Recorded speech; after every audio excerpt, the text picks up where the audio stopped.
अपना सपना पूरा करने के लिए जेब में गांधी नहीं, सीने में आंधी होनी चाहिए। दिखा दे जिगरा और लिख दे अपनी किस्मत, फिर देख आज जो तुझे गालियां देते हैं कल तेरी कहानियां सुनाएंगी। हमेशा सबसे कहते हैं बदले की सोच त्याग दो, अब आपको क्या हो गया है?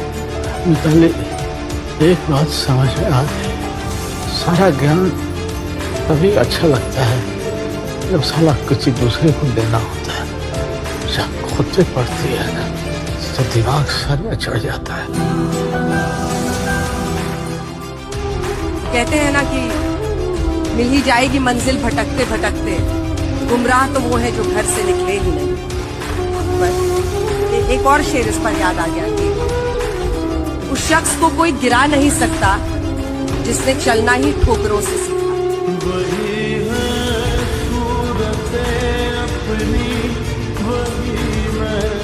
कलयुग है, यहाँ आप झूठ धीरे से बोलेंगे तो भी सब सुन लेंगे, और अगर सच चिल्ला चिल्ला कर बोलेंगे तो भी कोई नहीं सुनेगा। किसी के लिए कुछ भी कीजिए वो भूल जाएगा, उसका कोई एक बात ना मान के देखिए वो याद रखेगा। ये हमेशा उसूल है, इसलिए इसको मान लीजिए कि दुनिया ऐसी ही है। कोई कितनों कहे कि दुनिया गोल है, दुनिया मतलबी है। क्या समझता है कि सच बोल के तू महान बन जाएगा?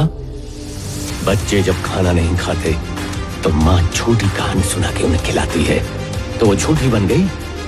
अपनों की भलाई के लिए झूठ का सहारा लेना गलत नहीं। माँ तो ये भी कह सकती है कि खा ले बेटा वरना कमजोर हो जाएगा। झूठ बोलने की जरूरत नहीं है। माना झूठ बोलने से कभी कभी रिश्ते बने रहते हैं, लेकिन जब सच कहा जाता है तब वो रिश्ते और मजबूत हो जाते हैं। आसान नहीं है, पर सच की बुनियाद पर बने रिश्ते को कोई नहीं हिला सकता सर। तो तीन लोगों से तो बहुत बच के रहिए। एक जो आपके घर के खिलाफ आपको बताते हैं तुम्हारी मम्मी को ऐसा नहीं करना चाहिए। अरे मम्मी यार क्यों नहीं करना चाहिए? करना चाहिए। मेरी माता जी तो आज भी मुझे चौराहे पे गाली देके मार देती है। माँ है, उसका हक है।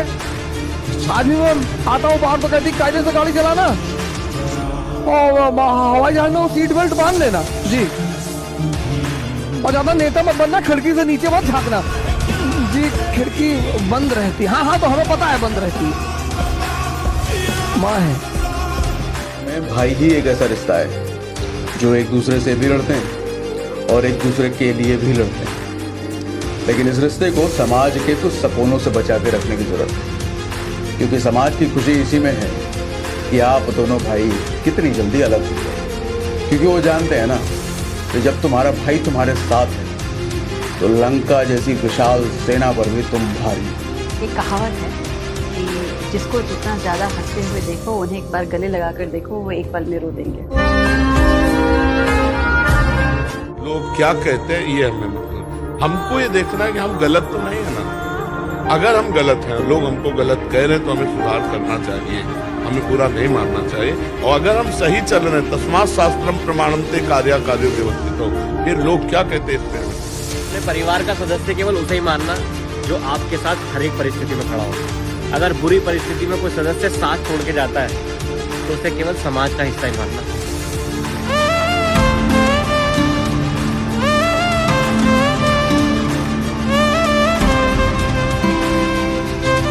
दूसरों को दुख देता है, छल कपट करता है, दूसरों को शोषण वृत्ति रखता है, वो कभी सुखी नहीं हो सकता। आज भले सुखी दिखाई दे, कल देख लेना उसकी दुर्दशा हो जाएगी। हमने बड़े बड़ों को देखा। दुर्योधन की तरह सबसे राय ले रहे हैं वो परेशान, जिनके पास एक कृष्ण है कि बेटा रिस्क तो लेना पड़ेगा, गेम तो खेलना पड़ेगा, वो जीत रहे हैं तो रिस्क लेना पड़ेगा। Decision in a direction of a right person. आप किसी अपने माँ बाप से पूछो उनसे अच्छा डिसीजन देने वाला कौन हो सकता है, और रिस्क लेना।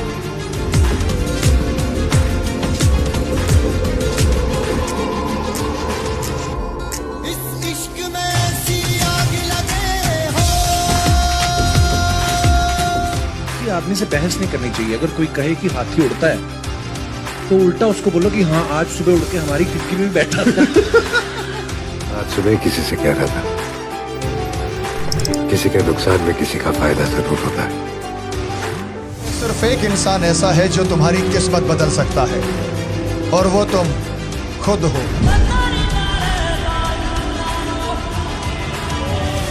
मेहनत के तो नसीब भी नहीं मिलने वाला है, इसलिए ये मान लीजिए कि कुछ ना कुछ चीजें हमारे कंट्रोल में नहीं है, लेकिन जितना कंट्रोल में है उस पर पूरी ताकत लगाएंगे, पूरा डिसिप्लिन रखेंगे, तो हम अपनी किस्मत सबसे अच्छी लिख पाएंगे। सबसे अच्छी मेरा बात नहीं, मेरी जितनी अच्छी हो सकती है उतनी अच्छी लिख पाएंगे।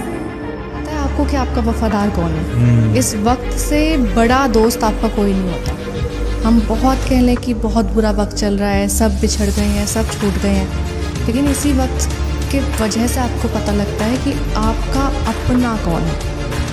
वक्त से बड़ा कुछ नहीं। मेहनत कर लो, कितना भी आत्मविश्वास रख लो, कितनी भी सफलता पा लो, अगर अपने से प्रेम नहीं करते, अपने परिवार से प्रेम नहीं करते, अपने गांव से प्रेम नहीं करते, अपने संसार से प्रेम नहीं करते, तो बहुत अधूरे हैं। इसलिए प्रेम लेके चलो। दो लफ्जों में सब इतने व्यस्त हैं कि हम जिनसे जुड़े हैं, जो नजदीकी लोग हैं, दोस्त हैं, रिश्तेदार हैं, हमें पता भी नहीं चलता कब हमारे मुंह से कुछ ऐसा निकलता है कि उनको बुरा लग जाता है। ये भी हो सकता है कि हमारे लाइनें थोड़ी हैवी है, सुनना ध्यान से। अभी कुछ तो शेष है मुझ में, अभी कुछ तो शेष है मुझ में, अभी हारा नहीं हूं मैं, एक दिन चमकना है मुझको भी, भले ही तारा नहीं है। कोई रिश्तेदार में गरीब हो तो उसे रिस्पेक्ट दीजिएगा। वो बेचारे वो गरीबी सबसे पहले कॉन्फिडेंस छीन लेती है, साइड हो जाता है बेचारा। देखेगा कि टेबल पे बड़ लोग खा रहे हैं ना, तो कहेगा अगली लाइन में हम लगेंगे, हमें बड़ लोग। सनक लग जाती है ना सक्सेस की, फिर उसके बाद success becomes answer for all since. आपको लगता है ना खुद की जो गिल्ट है, आपने गलत काम किया, खुद ने जो पाप की गलतियां करी, उन सब का आंसर सक्सेस है। और सारे आपके आसपास वाले लोग माफ भी कर देते हैं। उनके पास ऑप्शन नहीं होता उसके बाद, या तो वो आपके साथ आपके बराबर में आज उस तरीके से खड़े हो जाए, पैसा सबके पास होता है, नाम सबके पास नहीं। ईशा कमजोर तो बहुत होता है, लेकिन सच दिखाने से कभी घबराता नहीं।